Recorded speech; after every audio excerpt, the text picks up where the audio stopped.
The crystalline throne room of the Zephyrian flagship stretched endlessly before Adnan, its walls pulsing with bioluminescent patterns that hurt his human eyes.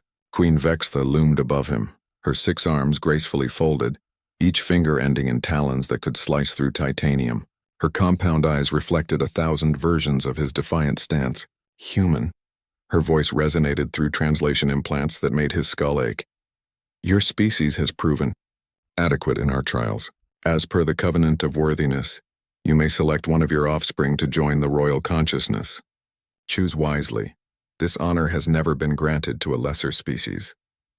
Adnan's jaw clenched. Lesser species.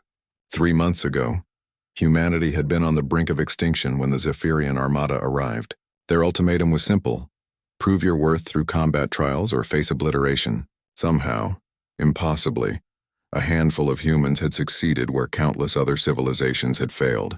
Bring forth the candidates, Queen Vextha commanded.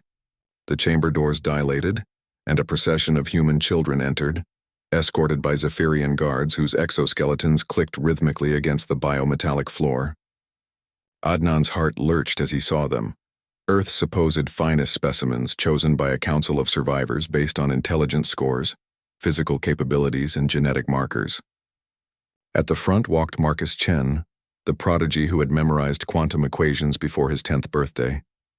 Behind him strode Elena Volkov, whose enhanced reflexes had saved dozens during the evacuation of Moscow. There was Kai Okonkwo, whose strategic mind had helped organize the resistance networks, and a dozen others. All brilliant, all perfect representatives of humanity's potential. And at the very back, almost hidden behind the others, shuffled Nehal. Adnan's daughter kept her eyes fixed on the floor, her shoulders hunched as if trying to disappear entirely. At 14, she was small for her age, her dark hair hanging in tangled curtains around a face marked by a port wine birthmark that covered half her left cheek. The other children had always called her Stain Girl. Even here, in this moment of species-defining importance, some of them snickered and whispered. These are your best? Queen Vextha's mandibles clicked in what Adnan had learned was amusement. How disappointing. Still, the covenant must be honored. Choose. Every eye in the chamber turned to Adnan. The weight of humanity's future pressed down on his shoulders. Logic dictated he should choose Marcus or Elena or any of the obvious candidates. The survival of their species might depend on making the right choice. Instead, Adnan stepped forward and placed his hand on Nehal's trembling shoulder. I choose my daughter, Nehal Khan. The silence that followed was deafening. Then the laughter began, first from the other children, then from some of the human adults present. Even a few Zephyrian guards made their equivalent of amused chittering sounds. Sir, Colonel Harrison stepped forward, his face flushed with embarrassment. Perhaps you should reconsider. The girl is... She's exactly who I'm choosing, Adnan said firmly. His hand remained on Nehal's shoulder, feeling her shake beneath his touch.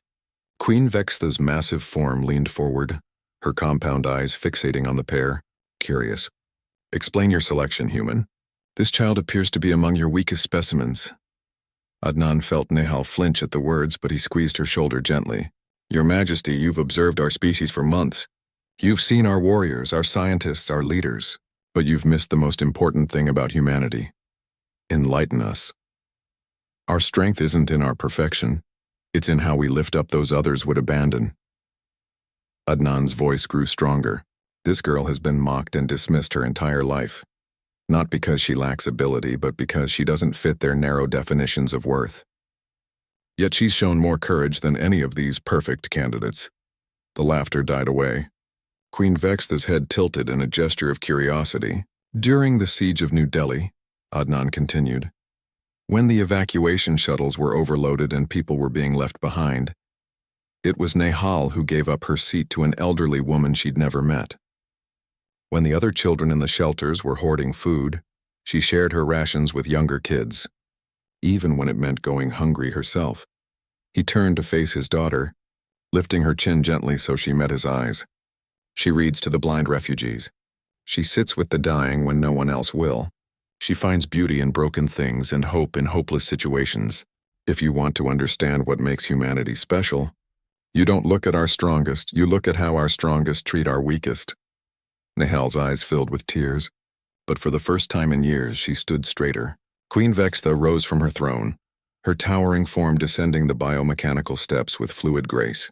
She approached Nihal directly, extending one of her lower arms.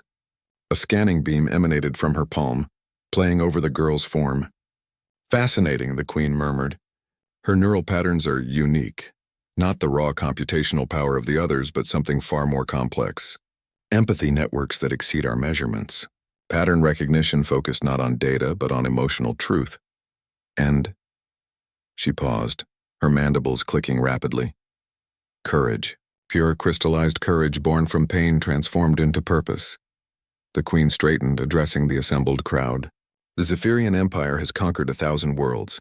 We have absorbed the greatest minds, the strongest warriors, the most advanced technologies. Yet our empire grows ever colder, ever more efficient, ever more empty." She placed a gentle talon under Nihal's chin. "Child, will you join our royal consciousness? Will you teach us what your father sees in you?" Nihal looked up at the alien queen, then back at her father. For the first time in her life, she spoke with absolute confidence. "I will, Your Majesty. But not because I'm humanity's best. Because everyone deserves a chance to prove they matter." Queen Vextha's compound eyes shimmered with something that might have been tears. "Yes, little human. Everyone deserves that chance. Your species has taught us something we forgot long ago, that true strength lies not in perfection, but in the wisdom to recognize worth where others see only weakness." As the ceremony commenced to integrate Nihal into the royal consciousness, Adnan watched his daughter transform from the girl everyone laughed at into the bridge between two species. In choosing compassion over convention, he hadn't just saved his daughter, he'd reminded an entire empire what it meant to be truly powerful. The greatest victories, he realized, weren't won by the strongest or smartest. They were won by those brave enough to see potential where others saw only problems, and love where others saw only flaws. Humanity's greatest strength had never been in their perfection. It was in their beautiful, stubborn refusal to give up on anyone,